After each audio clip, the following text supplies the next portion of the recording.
Hello, everyone. Thank you for joining us. This is No Soundbites Allowed, and I am your host, Michael Voss, Dragon of the Southern Tier. I'm happy to be here with you. Today is February 8th.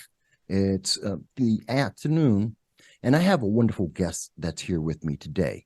From Look Ahead America, I have Ian Camacho, a research director who is taking the opportunity to speak with me both about an upcoming book, American Gulag Chronicles, that he has helped work on, as well as what's been happening with the J6 prisoners.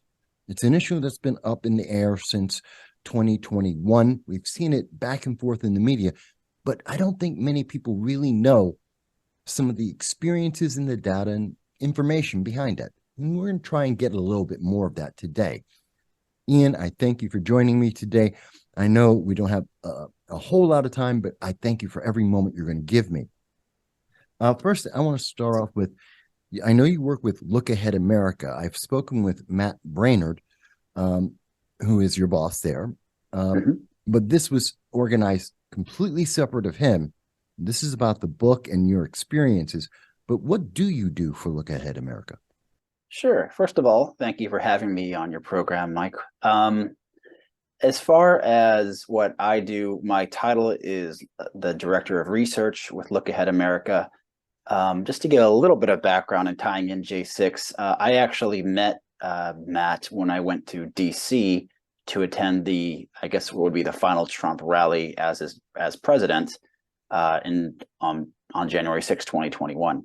I actually met Matt the day prior because the way we had come in contact was that I was co-leading what was called at the time the Voter Integrity Project. I and several others, but I basically co-led the group where we had found the people registered at post office boxes in Georgia, Wisconsin, Arizona, all the states that were in contention, and then some others, and brought those forward to the Secretary of State saying, hey, it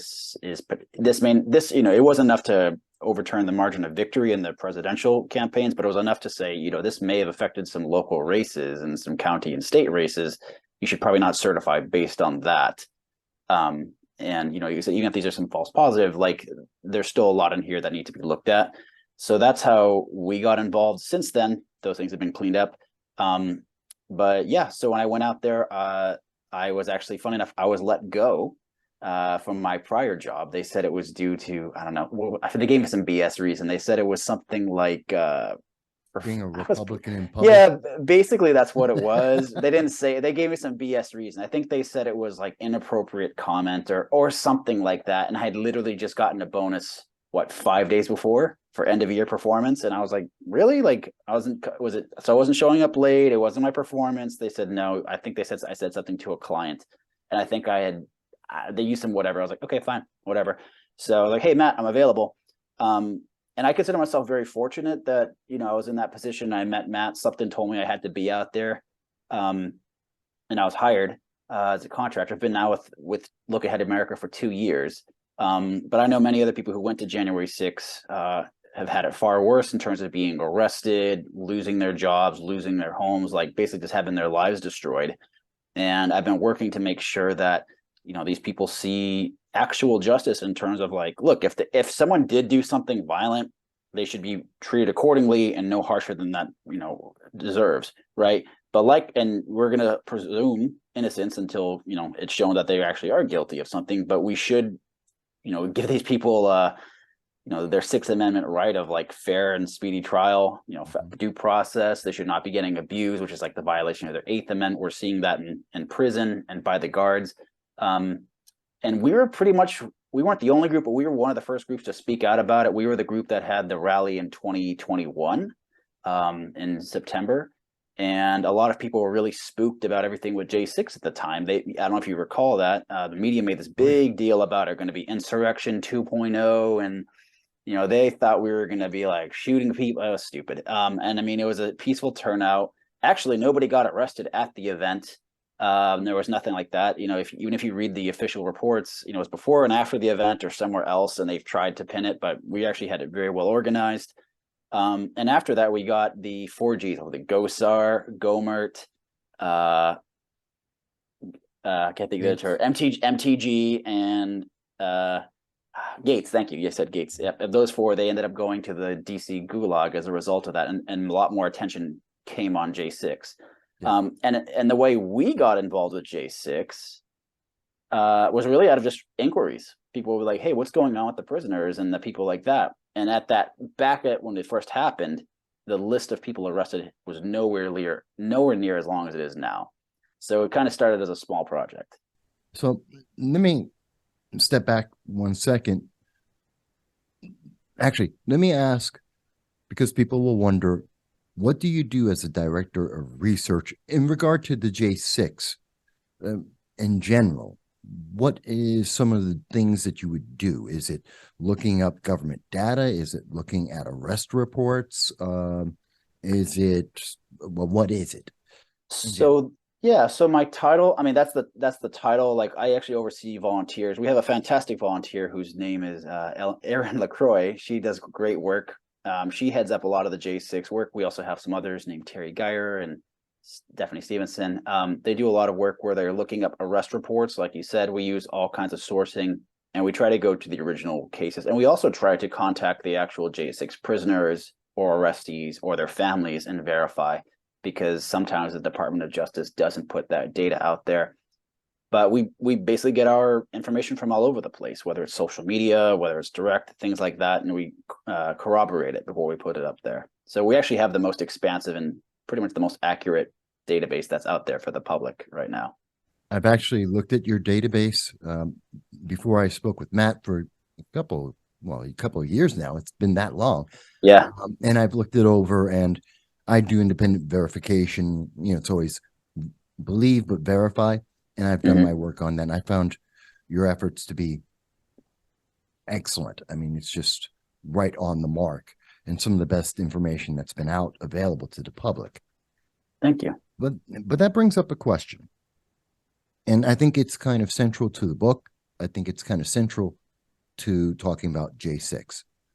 We have the mainstream media overall has been either absolutely ignorant about this entire subject. They just won't talk about it at all, or they have a massively negative framing of this, that you have to accept it must be terrorism. It must be domestic terrorism. Every one of the 300,000 Americans that were standing in front of the Capitol that day were all violent criminals looking to overthrow America without weapons, of course.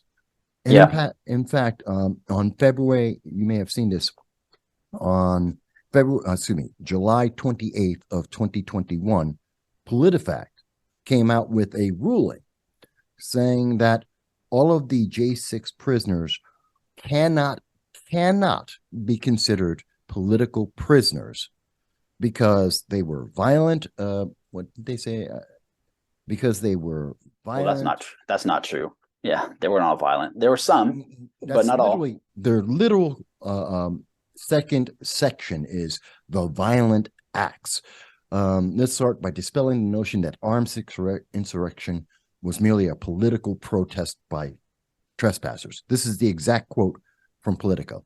Let's start by dispelling the notion that the armed insurrection was merely a political protest by trespassers, implying that everyone there was guilty, 300,000 people, that all 300,000 were armed, and that we have to look at this as domestic terrorism. When you hear that, what goes through your mind considering the research you've done? Well, I'm going to take a different tack from a lot of people. Many people will say, you have both sides, right? So you have the media saying it's the worst thing since like 9/11 or Pearl Harbor or the Holocaust or the death of the dinosaurs, however absurd you want to go on this, right? On the other hand, you have the people on the right who will say it was all federal agents and Antifa and things like that. My belief is that it was a little bit of a mix of both. I mean, there were people there who did have bad intent. There were people who got caught up, I think, in the mob mentality. I think there are people who got swept up who were innocent and just took a photo of themselves and didn't do anything. So it's definitely overblown. It's also disparate treatment from what we saw with DJ-20. Remember when Donald Trump got inaugurated on January 20th of 2016, where we saw, places getting burned and police and things like that getting attacked. as with the confirmation of Justice Kavanaugh. In fact, February 6th, just recently, a couple days ago in Wisconsin, there was this whole storming of the Capitol sort of thing. Movement. Yeah, the that trans went movement into the Capitol and took over the Capitol. Yep, in Oklahoma. And so, because that doesn't follow the left-wing narrative, right? Because it's like, oh, well, they're the oppressed category. It's the LGBTQ AI, whatever there are, you know what I mean? It's squared. The alphabet. It's basically what they are, is that they're oppressed, therefore they're allowed to, you know, do that. And it's not the same thing. So, but we provide that information on the site. You will see what each person is arrested for. You could sort it by if it was violent or not, what the outcome was. So the answer is no. Obviously, the majority of people there were not violent. And many of those people who were like violent were actually responding in, you know, being shot at by the police, you know, tear gas, or attacked or trying to defend themselves, and they weren't provoking it. Right. So, like most things in the real world, it's not a black or white issue. There's a lot of subtlety in there that's not being looked at. A lot of video hasn't been released either, right? Because if the FBI and the DOJ has nothing to hide, why not release that? And they know that's not the case. But if anyone just falls PolitiFact anyways, then and at face value, they're an idiot. They should know better. Like they should. But I mean, I'm sorry, again, but like they need to look at all kinds of sources. But yeah, the media would have you believe that. Fortunately, most people don't buy it. No one was really watching even the hearings. And we try to be, you know, an antidote to that and provide the other side of the story not hearing, right? So like we all know the mainstream, what's the other side? So we're trying to give that view. And I'm glad that you are. And I really hope that the J6 TV show, because it was produced by Hollywood producers, would have actually shown, I forget the woman's name right this second, it's not my notes. They initially said that she died of an overdose, but video evidence does exist of Capitol Police officers beating an unconscious woman over the head with a baton as she lays on the ground, who was later reported as dying from overdose. Yeah, Roseanne Boyland. You're thinking of the murder of Roseanne Boyland. Yeah. And there were a few other people who were around there and witnessed it. Like that later came out. Right. And actually, in fact, the gentleman who claimed, they say he died of a heart attack, if I remember correctly. This one hasn't even been talked about a whole lot. If I remember correctly, I think he got hit in the chest with a canister of like a gas, and that's basically what triggered said heart attack, if I remember. I don't know about the fourth guy. Him, I don't really know so much. He might have actually been trampled. But the other three, I believe, were in some, and all three of, you know, Babbitt, that guy I was just talking about, whose name I can't remember. I'm sorry. I'm escaping me. Boyland. And Boyland, from what it sounds like, were fired upon or attacked by the police directly. So at least 3/4 of and obviously, like, no one died. They tried, you know, pinning Officer Sicknick's death on J6, but no one died that day. And in fact, we've had many weird things like suicides months later from police that they try, or other things, and they try to say it was J6. Was it guilty conscience? Did they know something? Who knows? I don't like to go into like conspiracy stuff without really verifying it, because there's too much of that already. But that is very curious. But there's a lot of lies, and there's a reason why people don't trust the mainstream media, with good reason. So we try to be the antidote. I think is because, according to Time Magazine, in their article on June 15th of 2022, at that time there were over 840 people who had been arrested.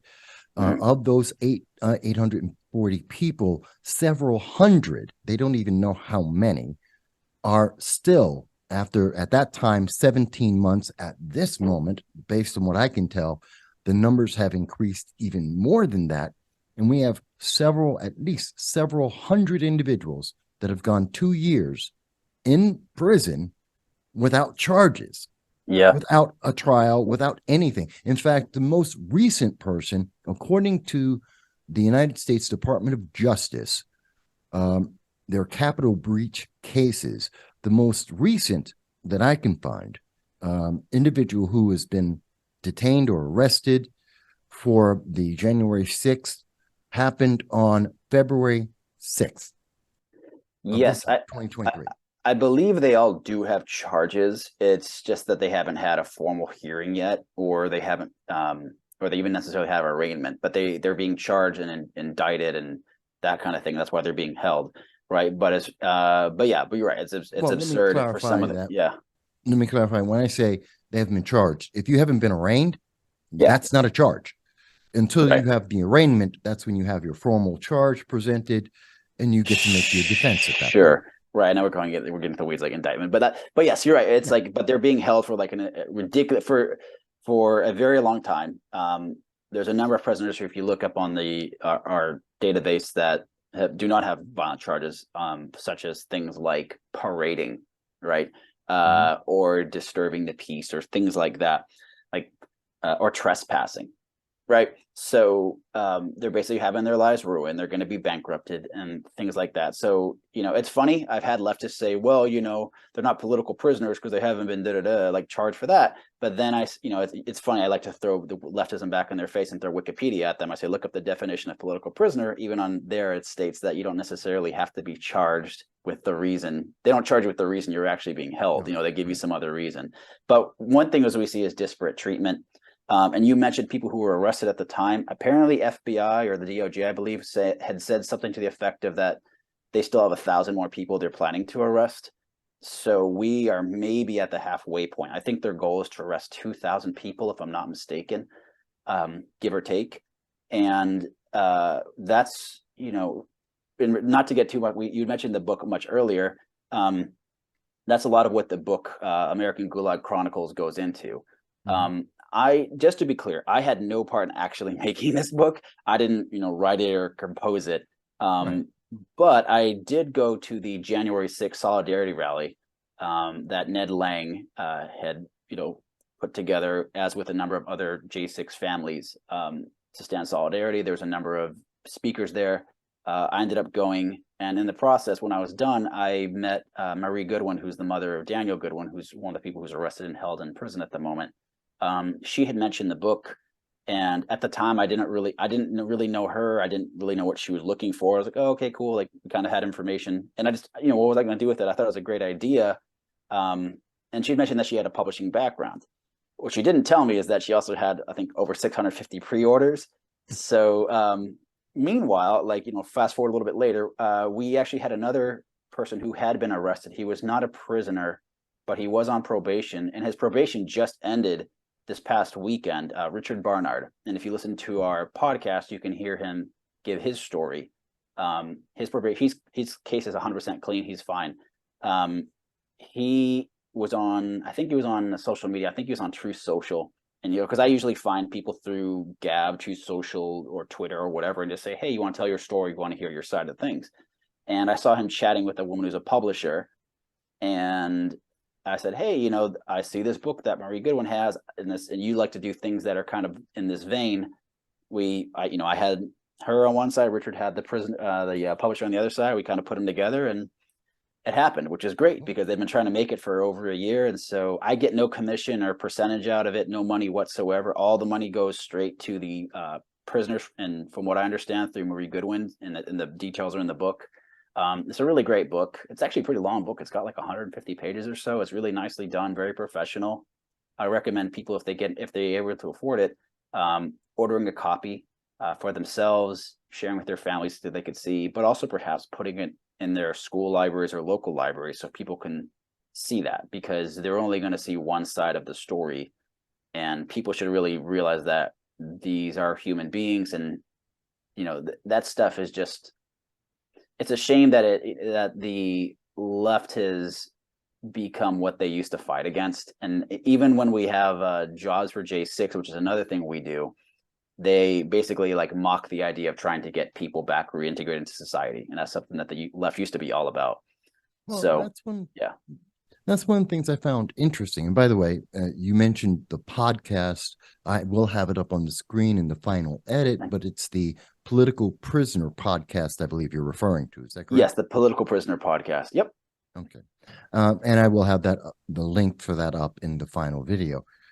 But it is interesting, and I do know that in the American Gulag Chronicles, on their webpage, they do highlight that one of the big things that they're talking about is the fact that this is about prison reform. The thing we hear from the left all the time, that this is an example of the need for prison reform, that there is an abuse of power, that several government agencies have overreached, and yet it's the very same left that tout these very same things and say, well, no, not in this case for some reason. But that makes me ask, what did you, when you were doing your research for the book and independently of the book, and the book is essentially a series of letters between the prisoners and the experiences that they're having, many of them very harrowing experiences, and just their general letters to the public, to their family and friends. It's a collection of all of these stories. Let me ask you, what were you finding throughout this process? In terms of the actual, in terms of the book or the research, I would say, at Look Ahead America, we've done a lot of other things as well. Not just the database, right? We have that started out of a little spreadsheet, and it kind of grew and grew and grew. That's actually how we ended up having that rally that I'd mentioned earlier. We had a series of rally in 2021. It's funny, you mentioned there was an article that came out around the end of June, if I'm not mistaken, or middle of July of 2021. That was when we started getting noticed, because we had, I think our first one happened to be on Juneteenth before it was a formal holiday. And then we had one in July, and it started getting noticed. And then the narrative was kind of being tossed around, the term political prisoners. And I saw the need to stamp out, like, no, these aren't political prisoners. Like, that was one thing I really saw. And just the automatic guilt. There was like there was no way that these people could be innocent. And it was just basically the fact that they were Trump supporters, and actually not all of them even Trump supporters. I believe there's one or two people who voted for Biden, or even independents in that group, who wanted just to go, if I'm not mistaken. But there's people who just had their lives ruined, right? Or like there's a trans person who's still in there. Where's the LGBT community on that one, right? So I don't. There's so many. Yeah, we actually have the analytics on our site. If you go to lookaheadamerica.org/J6. You could see the breakdown. We do it by race, gender, sexuality, things like that. So just interesting to kind of see how that stuff goes. And then, of course, if a person supports Trump, or presumed to support Trump, even if they don't, that just goes right out the window. As far as the book goes, it's the humanizing side, and that's one of the reasons too. We actually had vigils this year and last year. I hosted one here where I live in Texas. Was really just to hear people's stories. Like, I had Richard call on the cell phone. He gave his story there, but it's really just to kind of, you mentioned a little bit of abstractness earlier. I think it's even abstract for people on the right, because they just hear J6 and they either tune it out, or they just think it's propaganda. But people forget that there's actually real people involved, right, with that situation. And now, regardless of whether or not you believe it was an insurrection attempt, or it wasn't, or the peaceful protest, whatever your views are, the people were there for the reason to protest what they felt was an unjust and unfair election of 2020, right? So that was the reason that they were there. And that's really what kind of gets buried in it. I'm sorry, I have to interrupt, because this is going to be on social media. And so I am required by the censors of social media to insist that the 2020 election was, of course, the most secure and perfect election that has ever existed in the history of elections in the universe, ad infinitum, because censors say so. But that's kind of crazy. That's kind of crazy that you're saying that, because you're afraid of being pulled or demonetized. The fact that you're saying it is just a reason that is all the more like it's being suppressed. Right, the story's being suppressed. You can't protest. You can't speak out. Even if your view is that these people are crazy, that they're right-wing conspiracists or whatever, whatever the media says, the mainstream media, I should say. Even if you think that's the case, they still have a right to say that, right? Like, they still have a right to make their protests, right? Like, it was kind of we saw the same thing basically happen with Black Lives Matter and Antifa protests in the so-called Summer of Love of 2020. Where people were killed they were killing other people. It wasn't like any Trump protesters actually killed anyone else on January 6th. It was not one day. It was many days over the course of the summer. Billions of dollars in property damage across the United States. It forced the president to go into, lockdown. They made, like that kind of stuff. There was all kinds of stuff there. So it's really just gaslighting by the media, saying like this is the worst thing ever, but pretending this didn't happen. And really, we're just trying to bring attention to the injustice of it, right? Like at this point, these people should have at minimum all been tried and sentenced and appealing or whatever at this point, but they can't even appeal because they haven't been sentenced and convicted, or found innocent. So what we're trying to do is, humanize. We're trying to bring the information forward. One other thing that's really kind of sad I've noticed is that there's a lot of people who are on the right who tend to, I don't know if they don't question things or they go along with the mainstream media, or they say like these people deserved it. And I don't know if they just watch like the mainstream news. I don't know if that's an age generational thing or what, but, or they're afraid because they're afraid of political ramifications, and maybe we just have weak leaders. But it seems to me that they don't care. And that's the one difference that I really do notice in the right and left, is that the right will not stand up for its own, but the left will, even if they know it's illegal and wrong. Yeah. Right. And like I sometimes admire them. I was like, you know what, they have the guts to do that, and they know it's messed up and they do it. Like why doesn't our side do it? So we've taken flack for it. We get a lot of hate mail for that kind of thing, but we haven't backed down. Wait a minute. You're telling me that because you're providing government data and information that is verifiable about individuals who are being held, according to the Times, at least 17 months in the system, something that if this were someone who were Black, if they were a member of Antifa, BLM, Progressive Leaders of Tomorrow, there would be riots across this entire nation telling us about how evil this is. And people are sending you death threats or threats of violence, let's say that. I don't know what the case may be. They're attacking you because you're revealing this? Yeah, we've seen that where, people came up to vigils.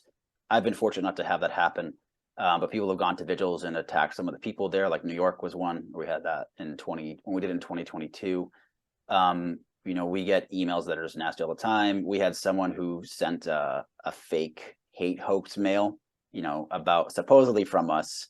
It's been sent to the FBI to investigate. I'm not sure where it's gone with that, so I'm not holding my breath. It is the FBI. But as far as we've had that kind of thing happen a lot. Wow. Julie Fisher's great. She handles a lot of that. Unfortunately, I'm sure it's psychologically wearing, but she says she does it to make sure that she goes through it because she knows that there's people who deal with much worse, the prisoners, for example. And this is nothing in comparison. And all we can really, people who are hiding something don't like being exposed. And so we put that out there with that's why we provide all the data we can, but we can only put it out there. We can't force people to read it. And we're not, and we don't fundraise in the name of J6 off of the backs of people. We just say, hey, look, this is the information. And if you know anything, great. And like I said, I don't get any cut. We don't get any cut out of that Gulag book, the Chronicles, excuse me. But it's really just more to we want to help things come into reality, and we want to support however we can. And that's even part of the reason I came on this show today. I wanted to kind of get the word out. It's a great book. It's a good cause. And it's a shame that more people don't know about us, unfortunately. Yeah. But we want to make sure the J6 prisoners get their due day in court and that they have their side heard. So far, by the way, only one person has been found innocent of all charges. One. Now, I want you to stop right there, because do we have a little more time to speak? Because I do want to get into the J6 prisoners, their experience. I want to hear about this person who was found innocent. I hadn't heard about that. Can you give me another 15 minutes or so? I can. I see the little timer going, but yeah, we can okay. Recharge. So I'm really interested about this J6. There's a prisoner who was found innocent because no one in the news media has reported this. When did this happen? Who was it? It was Christopher. I had to look it up. Christopher M. Kelly. He had his case dismissed, and it was actually in New York City, believe it or not. And New York, he was last updated in 2021, and I believe the case was dropped in 2021. And I believe it was actually a Trump-appointed judge as well. I think that's the only case that has resulted in a actual dismissal. There's obviously some cases that have, people have died or, committed Right. suicide. There's been a few people like that, and those cases obviously got closed. But yeah, no, that's the only one, to my knowledge, anyways, that was a full on dismissal, and that guy just got very, very fortunate. Yeah. It's a shame too, because it's a shame that it's only him, I should say. He's lucky. But there's many others who basically have the exact same charges, and it's just What crazy. was Like, he charged he was with? charged Illegal. for. It was the same thing as you see many people who've been arrested and sentenced for a few years: obstruction of an official proceeding, aiding and abetting, unlawful entry to restricted building or grounds, violent entry, and disorderly conduct. Excuse me. So he was placed on personal recognizance and dismissed in June 1st of 2021. Yeah, so I think he was on a little probation, but that was it. So So that's yeah. amazing to me, because in every video I've seen, we could presume, and I don't have video of this, but just based on video we've seen, everyone who's been charged has been surrounded by half a dozen, 2 dozen people somewhere in that neighborhood. So if he's innocent of all of this, shouldn't all the people around him be innocent of it? Shouldn't the people who came in before and after for those same charges? It really opens up questions about what's happening right now when you bring that up. It's Mhm. amazing to me. And no wonder the media doesn't want to talk about it. Right, and it's very one-sided. It is, I mean, it's basically meant to, I have to be careful because, I'll say they're we demonizing are, people. well, Those are my words. we'll say as a nonprofit, I have to remain nonpartisan. But it is basically people who tend to be leaning conservative and, or more importantly, seem to support Donald Trump. Right. A lot of it's what now you have people who are coming out. They're trying to get them to blame Trump in order to basically have them weaken their sentences and say, yeah, I did this because Trump said, fight like hell or something like that, but yet he was still speaking for, was it 25 minutes after, when the stuff was happening at the, far away. 35, I believe. I think it was 35. Yeah, it was a good chunk of time he was talking. Yeah. And to get to the other side of the Capitol, I don't think he even said those words. And I think obviously he had only said it in the context of like protesting. And he clearly said, be peaceful. Yeah. And it's one of those things where it's taken out of context. And listen, if you wanted to go and cause trouble and your goal was to do that anyways, you would have done that regardless of what was said. Right. Sure. So really we are providing information for people to find about the prisoners. I would say at minimum, one thing we're trying to say is, can we at least agree that people who are nonviolent should not be held? Can we at least agree on that little thing? And we're trying to kind of get just inroads on that. Say, okay, if you can agree those people shouldn't be held. Now, people who've been accused of prison, like were they actually causing violence, or was it self-defense? Right? If it's self-defense, there's a case. If they were provoking violence, then okay, now let's look at that. But there have been, as you know, there's been no charge of insurrection, which is what they've been claiming. And actually, if you look on our statistics of our site, from what we see so far from the DOJ, the majority of people arrested were not arrested for violent offenses. In fact, the top 5 criminal offenses are nonviolent. It doesn't even get into violent offenses till like number 7. Then it's things like violent disorderly conduct, things like that. So yeah, it's a complete lie. But they take clips, like you have but people get rowdy, people get mad. You can take any clip and use it out of context, as the media likes to do, to paint a narrative. And it's unfortunate that people don't look. But we're trying to be a beacon in the darkness. Well, speaking of that beacon in the darkness, and we were talking just previously, we were mentioning how there's been a number of people, J6 prisoners, who have committed suicide, who are having their lives destroyed. Their reputations have been destroyed, their businesses and their private lives have been thrown against the wind. And as I think anyone would agree with the J6 TV show that was on, and some of the news media, like what we see with PolitiFact, there is an effort to demonize these people forever. Mm-hmm. How, in your experience in working with the book and reading some of these letters and your research that you have done, how are the prisoners reacting? Some of these people who have been held in prison for 18, some of them 2 years at this point. How are they dealing with that? Man, honestly, if I want to give a true answer, whatever I say, I'm on the outside. So no matter what I say, I can't say I know what it's like, right? If I'm going to be completely real, I have no idea what that's like. I imagine it's hell, right? I imagine you get kind of used to it after sort of a while, but who knows? You're in prison. I imagine mentally it's difficult. You're cut off from the outside world.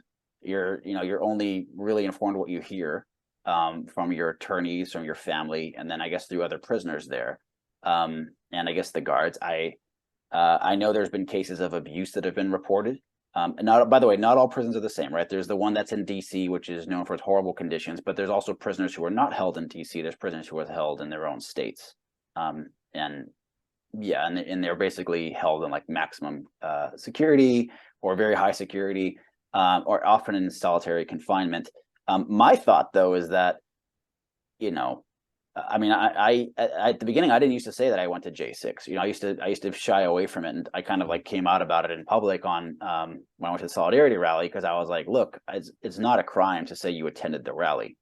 Right. It's not a crime to have attended the rally. Right. And people often, and you'll often hear conservatives be saying something like, but I didn't go in the building. You know what I mean? Like they try to like, you know what I mean? Like that's the thing. I say, like, I didn't go in the building. Right. But I do remember when I went with a few friends, they said, well, if they do arrest us, the worst they could try to get us on is like whatever. Right. Like, but we didn't, we didn't do anything illegal. I do remember police opening the way and like letting you in. They didn't say anything. I saw people being super respectful to the police from what I saw. I mean, Right. At least out, not in the Capitol. I don't know what was happening because obviously we saw the videos of that. And yeah, so, if someone wants to drum up charges, I suppose they could, but, like I went, I watched and I attended and I was like, oh, that was kind of crazy. It was like a mosh pit or like a crazy rally that just, it got out of hand. But Right. it's like the fact that we're still talking about this, over 2 years later, and I can't imagine what those prisoners are thinking. Like, I can't believe this is my life. I'm sure they're thinking, my life as well, but I can't imagine they're thinking it, and that they probably thought, okay, even if I get arrested, I'll probably do some community service and whatever, right? Well, I don't think And there's they're many still there. people I don't think there's many people who think, oh, I was illegally parading, which is Right. one of the charges, and I'm going to be thrown into solitary confinement for 2 years. I don't think that's what people would normally expect for that kind of level of. Well, if we're going to be completely honest, the majority of the reason is because it's trying to penalize Trump and trying to penalize his voters, right? That's what it seems like. Yes. Yeah. So it's like they want conservatives to be afraid. And I don't know how into internet meme culture you are, but you've probably seen the one that came out, like, we're known for like having the so-called glowy rally with the five guys, like looking over the shoulder with the glasses. Oh yeah. So that was our rally, right? So like, I'm kind of like, oh, that was us. Like, I think it's funny personally. But that's what came out. Were they feds? Maybe. I don't know. I don't really care. But you also are in DC, so that would be a shock, which is not really that weird to me. It would be weird that there wouldn't be, honestly.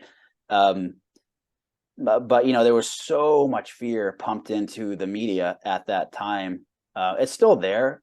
I still remember, like, even this past January 6th, I guess in the 2023 now, people were hesitant to go on J6 this year, to go to vigils or to do anything. And I don't know if people have forgotten. I don't know if people don't care. It kind of reminds me of like, POW situations where people like forget over time. And I don't know if people are sick of it, but it's just a shame that like the right is not out protesting this in the streets and making a big deal about it. It's like, why are we doing this? We're like a group that looked into election integrity, and this ended up becoming like a whole different thing because really no one else is taking it on. And unfortunately, there are groups out there that claim to raise money and help, and in fact just line their pockets and don't do anything. I'm not going to name names there. If you look them up, you can find them. Name them. I'm not going to name them now, but you can find a lot of stuff about it. Fair enough. Fair enough to say to people, do your research before you donate to any organization. Absolutely. For any cause. And we try to always provide the receipts. I'm not saying we don't make mistakes. We are human. We're not perfect. But we do try to provide that. We are a 501c3 nonprofit, and we provide all our tax stuff. We also provide all the election receipts upon review. Again, we've made mistakes. We've withdrawn or admitted them. Like we're very public about it. So it's the We've New also York got some Times. results. Yeah, so, supposedly. But even if we have people lie about us, Matt's told me to record our interviews, which I've done, fortunately, when I have a reporter who I know has an agenda. And then I'm just like, okay, well, here's the email exchanges we had, and here you go, here's that. And that's sort of going back to J6, what's difficult with a lot of these cases is that it's so one-sided. It's definitely, I don't want to it's perhaps a little over dramatic, but it's not entirely dissimilar to the USSR in the sense of like it's completely one-sided. Maybe not as extreme, but it's definitely not fair. It's definitely kangaroo court-ish in the sense that they don't get to see the footage, or any footage that is there is edited and not representing everything. They have not released the 14,000 hours of footage, right? There's those in charge of stonewalling. I am hoping that now, as the increased awareness is happening, and I guess it just takes a very long time to go through society, that now people will demand to see that footage. And look, if someone is guilty and they're claiming that they're innocent, then so be it. The footage shows, right? But there's a lot of people who will. The fact that there's doubt, just like there was for some people regarding the prior election, needs to be handled. Like, address those questions, right? Because these are people's lives here. Well, that's why the system's supposed to be innocent until proven guilty beyond a shadow of doubt. It's supposed to be the system, supposedly. Yeah. Let me ask you this.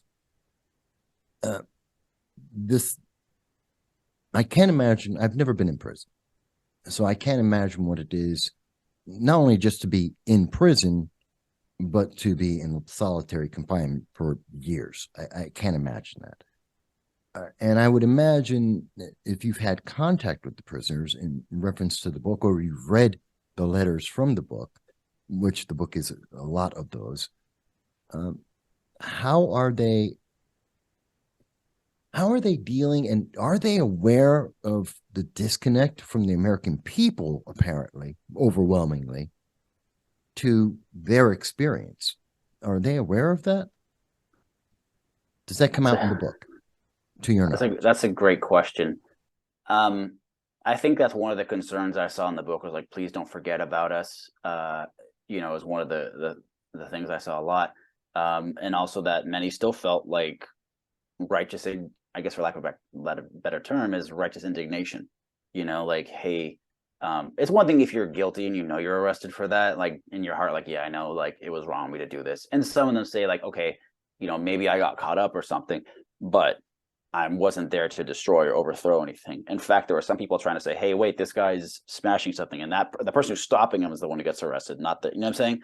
Yeah. So there's a lot of weird cases, about like Ray Epps and other situations, right? So yes, especially he's the most famous one, but there's other ones too. So yeah, I can't pretend to know exactly what it's like. The best we really can do is kind of how it is when they contact us, whether they call or email or we see the letters. But yeah, it's, you're isolated from the world. They do have access to phones, internet. So it's not completely like they're not like in the hole 24/7 in the sense of, their solitary confinement. Not for years. I think that would be, even we have written to the United Nations about it, as did Noor bin Laden. She wrote to the UN about it regarding humane conditions. But it is sad to me that not only is this happening, I get more upset, not so much even at the situation, but more like the lack of interest or the apathy I see from the American people. And I think people who are on the outside don't really know what to do. I think buying the book is helpful because the proceeds do go to the families. Again, always look and do your research on this. Again, I get no money. Look Ahead gets no money on the sales of the book, so you can choose not to. That's fine. Doesn't affect us either way. But I would say check into where you're giving the money to. If that's a financial thing, help out the families as best as you can. Volunteer. I mean, there's groups out there that has a Patriot Mail Project. I think they do a letter writing campaign. There's other groups out there that are looking to assist. I don't know too much about the defense campaigns, but if you're able to find people, one thing that we do is to not just give it like a depressing situation. I mentioned a little earlier, jobs for J6.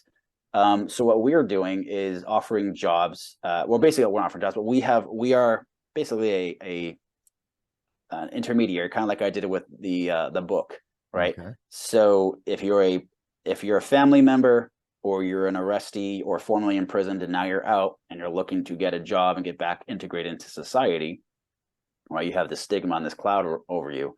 Not only is that hard, even if you do get hired, your employer, people are going to know you work because they can track you down. And there's people who are like crazy. We're going to say they're going to try and cancel you and or your employer for hiring you. So we're basically saying who wants to be a patriotic business and hire this person.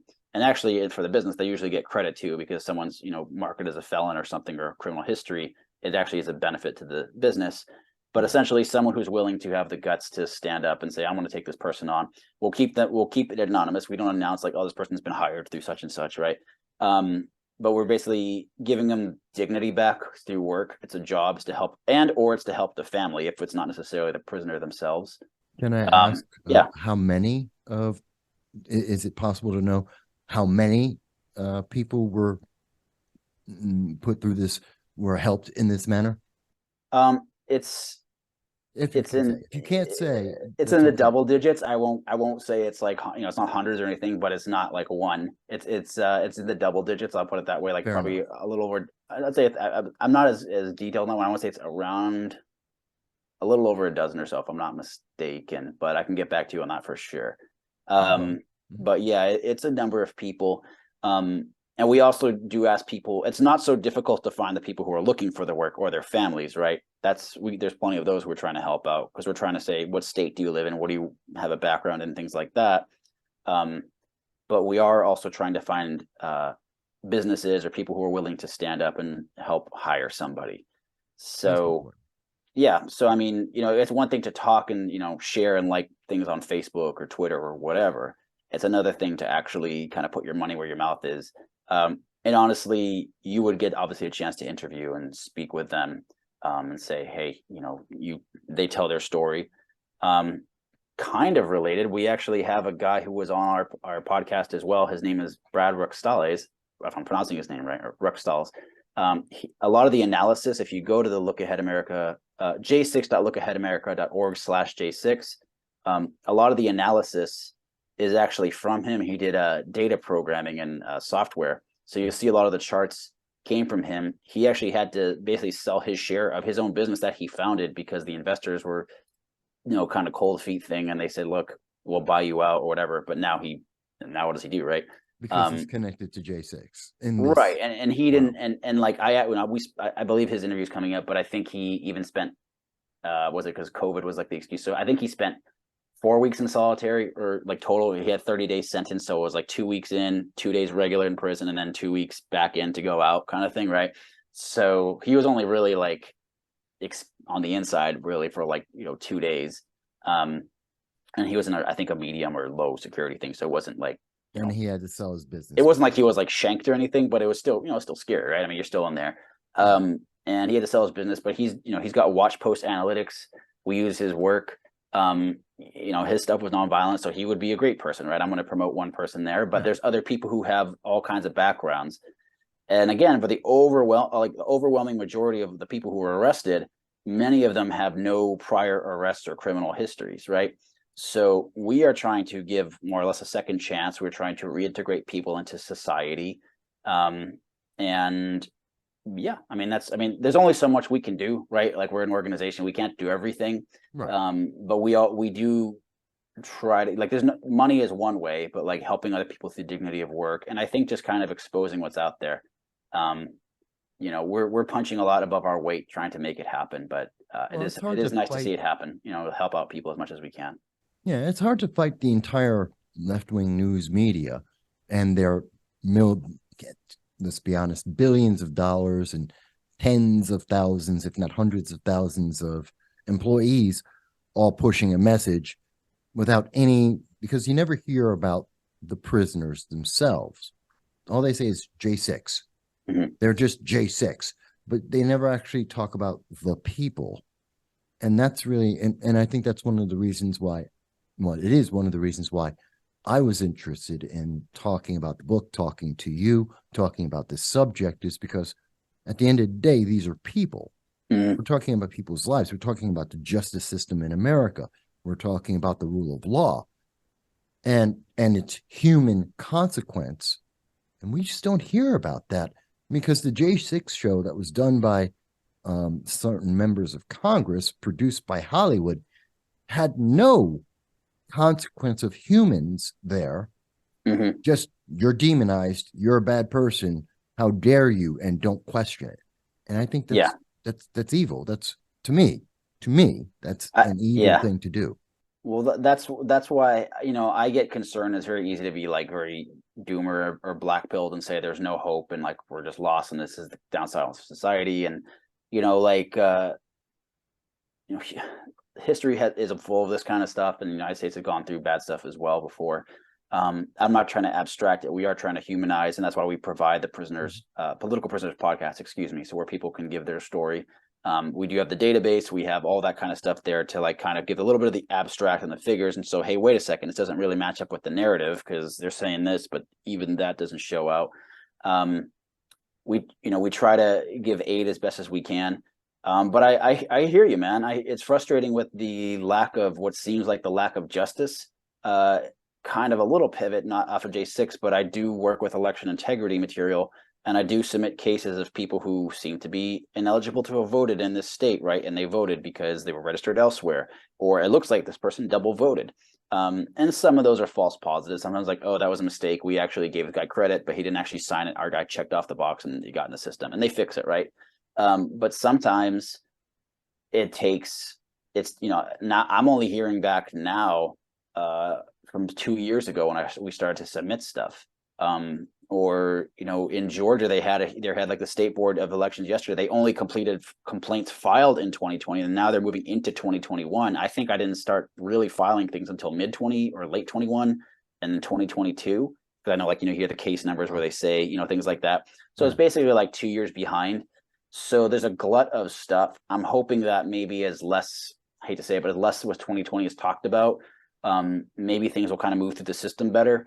So I understand that the wheels of justice are very slow, and that's what's really difficult for the families, though. It's like you have to pay, you still have your mortgage to pay, right? You still have your, you know, whatever. And what are you going to do without the main breadwinner in a lot of these cases?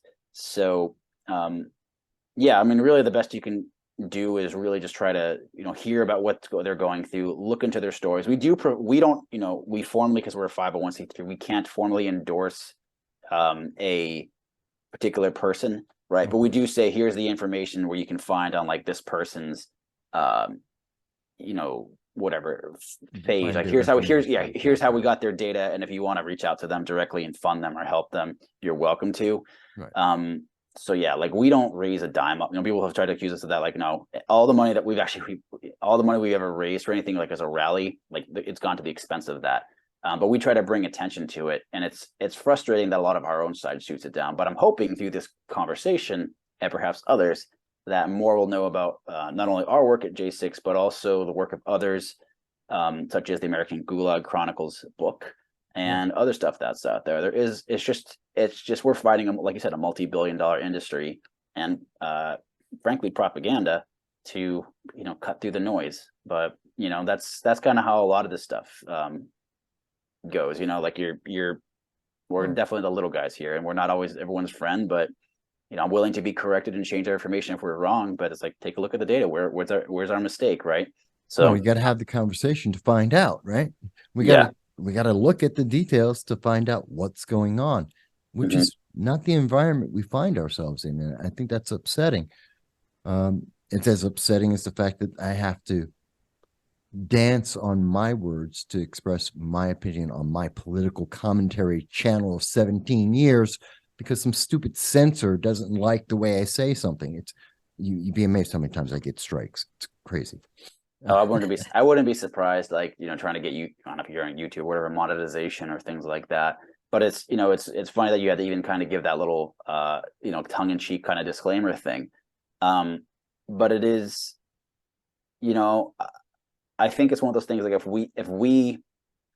we as citizens get comfortable and like don't really start to, I hate to say fight back, but if we don't, and by when I say fight back, I mean use the legal means, right? Like use the courts, use protests, boycott or boycott, as in like supporting something. Do exactly what the left is doing. Well, Yeah, without the rioting, burning, arson, murders, without that part of it, do yeah. everything else they're doing. And to be clear, there's many people on the, not all, but there are a good chunk of people on the right too who are unfortunately corrupted as well. So I don't think it's exclusive to one side, and I think that the rot is there. But I think regardless of side, there are people like, I understand we can't do everything, but it's not someone else's job. Like it's one of those things. Like the reason I'm here, and I put in way more than 40 hours a week, and I know Matt does too, and Julie as well. We all work way more than we should be, but it's really like if I'm not going to do it, then who, right? Like there's a reason. There's sometimes I'm like, I don't want to submit these double voter cases or want to do this because it's like, oh, maybe it's already done. But I'm like, well, there's no record of it. And if I don't put it in, there's not going to be a case record of it. They're not going to have records of like this. They're going to say, see, this never really happened. It's a rare thing, right? I got to do the official paperwork. And I know it's really tedious, but it's like, if I don't do it, who's going to do it? And I can't just assume it, right? So that's kind of the grind. And I'm not saying you have to do that, but if you can volunteer with an organization that you feel is working on your community, your state, your area to make it better. That's really what Look Ahead is about. We're trying to get people engaged on a local level so that they don't feel forgotten, so that they are engaged, that they have a voice, because otherwise they're going to become more cynical and apathetic. People who are going to keep getting voted in, and keeping them, like their voice won't be heard, and then it's just going to be like this weird cyclical, cynical thing. So I think it's been a lot of rot. It's kind of like putting on weight, like you let yourself get this way over time. Now you got to undo it. So it's going to take some time to go the other direction. And it doesn't need to be every single person, but I assume the people who are listening to this are civic minded and action oriented. You don't need to worry about everyone else. Just worry about yourself and what you can do. It's amazing how much power that we have as individuals to make something happen if you're really focused and you put in the work and you're consistent about it. It's doable, right? But you also got to be patient. It's not going to happen overnight. So you will see results. I can attest to it on my level. You'd be surprised how many politicians that I speak to of every party and all the candidates of every party that I speak to every year, off the record, off the camera, and on the camera, about a lot of issues. People don't realize you have a lot of power when you speak up. And these are some of the things I think we need to speak up about. Agreed. And that's what I appreciate the J6. Sorry about that. I was gonna say that's why I appreciate the J6 people reaching out, because this is their one real avenue to do that. Right? They have the book, they have the podcast, they really don't have much else. So like that's why we're here to do that. I'm sorry, I didn't mean to interrupt you, but we're trying to give that out. So I apologize. No, that's exactly what the point of this whole thing is. We want people to be engaged in this, not just to go with the headlines, the 30-second soundbite that was on, CNN or something. Let's get a little more. And I hope this has helped people say, well, maybe I want to hear a little bit more about this. Maybe I want to find out a little bit more about this. Whether you agree with what people did or didn't do doesn't matter. Find out more, because the consequences of what's happening right now, in my opinion, is detrimental to everyone. Yeah. Because if the government can take one individual and put them into solitary confinement for years, they can take anyone. So that's a big thing. But I know we've gone a little extra time, and I do appreciate and thank you for that. It's very important, and I think we've covered a lot of ground. But I always like to end my interviews with everybody with one simple thing. Is there something that we haven't covered? Is there something that I haven't asked you about or that we didn't bring up that you'd like to share with the people watching right now? Man, we did cover quite a bit of ground regarding January 6th. I know Matt has spoken a little bit before regarding the election integrity work. We do quite a bit of work as well with legislation. We actually have had another bill filed in New Jersey, of all places, that was introduced in 2022. Actually, it was in 2022 last year, and I think it's being reintroduced regarding open source voting. We have Paul Gosar introducing one regarding open source voting in Arizona.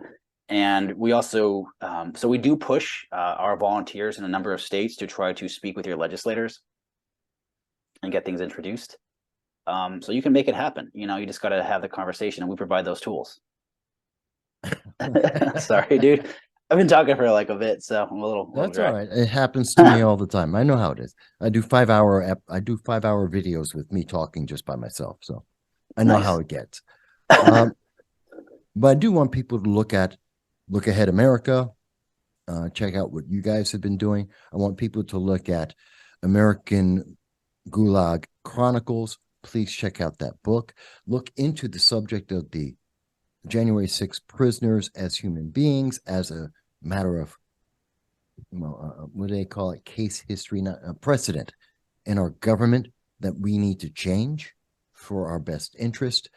And just because of the human element, I think it's important that we don't demonize them for something that obviously and emphatically 300,000 people weren't running around with pitchforks trying to burn down the Capitol. That just didn't happen.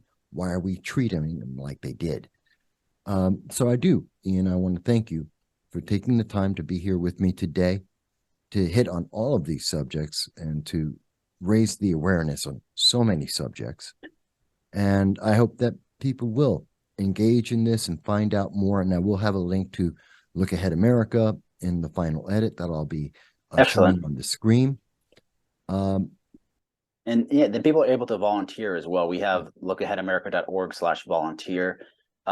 We also have a Gilded, because Discord is not a free speech place. We're actually in the process of attempting to sue them right now. So we're in talks with them. We kind of announced that a little earlier. But if you go to gilded.gg/look-ahead-america, it's on the website, or just go to lookaheadamerica.org/gilded. We can give you the walkthrough how to get on. That's kind of our social area, but we also, really just, we want people to get involved on a local level. I'm reaching out to volunteers. In fact, earlier today, before I spoke with you, I was on a call with a new volunteer who I just onboarded.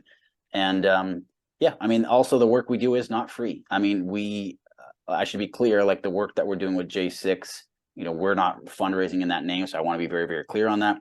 But a lot of the work we do regarding election integrity, like it takes money to have to file, send something in to print it out and, file a complaint or something like that, right? Or to hold the materials for some, like a rally or something like that costs money. A lot of reimbursements, sending, mailing, things like that. We're a very small staff. We're only 3 people, so we try to be very cost conscious. In fact, Matt recently published, the tax returns, I think, for 2021, and I think 2022 will be coming out pretty soon once that's complete. But we're very transparent about it, and we try to be as cost efficient as possible with the most bang for your buck. And if you're able to donate, that's great. But if not, you're welcome to, more importantly, volunteer. That's really what we want, to get people involved on the local level and to see changes made. So we hope to see more what we had in 2021 and 2022, and hopefully more of a shift in the right direction. It's going to take time, but I'm cautiously optimistic about the future. So that's part of the reason I wanted to come on here and give everyone a little bit of hope and some insight to what we're doing. Well, that's why we speak, because we hope there's a change. There's an opportunity. That's what America is about, opportunity. And if we talk, we can have those opportunities realized. And nothing happens if we don't speak with others and let people know what's on our minds. At least that's what I've always believed. Right. Ian, I thank you. And folks, please, I look forward to seeing your comments in the description. Links will be in the description, as well as what you'll see on the screen. I'm looking forward to hearing what everyone has to say and what you think about American Gulag Chronicles, as well as Look Ahead America.